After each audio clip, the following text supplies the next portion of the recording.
So why are we having this crisis at the border? Because when Joe Biden got elected, the first thing he did was stop construction of the border wall. He reinstituted catch and release, and he ended the Remain in Mexico policy, which was this incredibly successful foreign policy accomplishment where the Trump administration had negotiated with Mexico that illegal immigrants from Central America would remain in Mexico while their asylum proceedings were moving forward.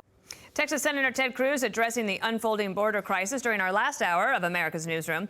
Our next guest says 12 people entered his property just yesterday. 9 of them were confrontational, and he fears for the safety of his family. Texas rancher John Sewell joins us now. We appreciate you being here. Set the scene for us. What's it been like? Well, it's been certainly a lot different than I've ever seen it. I've been here about 25 years, so I've seen under many administrations, I've seen lots of trouble. But I've never seen it at this level, and I've never seen it with this quality of people. You know, there's still people coming through that really are coming to better themselves and better their lives. But I think that the dynamics have changed of that today. It's not the same group of folks that I'm used to seeing. What do you mean by that, John? What's the difference? Well, they're more confrontational. They have something to lose. I don't know if it's because of human smuggling. You know, my problem is I'm 40 miles from the border. So it's not like I'm sitting on the edge of the border and all these people are coming across the river to me. The only reason I can attribute my problems getting bigger and bigger every day is the value of human smuggling. And with that said, I am right before the checkpoint on US 90. So the smugglers are bringing them here, dropping them off, and they're coming through my property. And that in turn has caused lots of heartache for us. Not to mention they're tearing down our fences. They're coming to our houses at night. I have a daughter I won't let walk on the driveway, you know, to jog or exercise because of this without having a dog with her. You know, we're kind of being left down here, and the Border Patrols, their hands are tied. I mean, they're working to keep unaccompanied minors under control in a facility. They're not out here in the field when I need them. They can't come because they're so stretched out. You know, we're overwhelmed.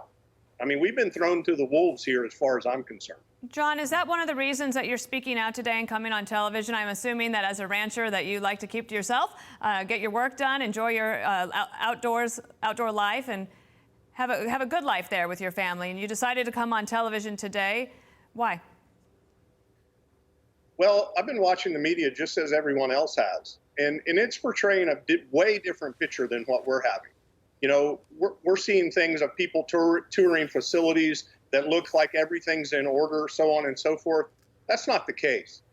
You know, if they really want to see what's going on and what they don't want to see, then they need to come visit people like me that have to battle this every day in their own backyard. The thing that everybody needs to understand, these people aren't staying here. They're coming to your town. Whether they're good or bad, they're coming to your town. We have too much Border Patrol presence here. They don't want to be here. They can't legally be here. We can't legally work them. So without a guest worker program that works, where are we going with this, guys? John, what's your level of confidence now that Kamala Harris has been put in charge of this national crisis? I have very little confidence in anything that we're doing right now. You know, at least in the prior administration, we had a plan. We had something in place that was at least controlling the issue, and they knew what was going to happen to the individual once they were apprehended. Now, we have no plan. We have no direction. Where are we going? I don't think anybody knows that answer. Do you guys? No, sir. Not today. John, tremendous amount of respect for you. Thank you. We'd love to keep in touch with you, please. John, you make some excellent points. Thanks for sharing them with our audience and perhaps political leaders in charge as well. Thank you, John. Good luck. I encourage anybody to come down here and see us. I'd like to. Uvalde, Texas there.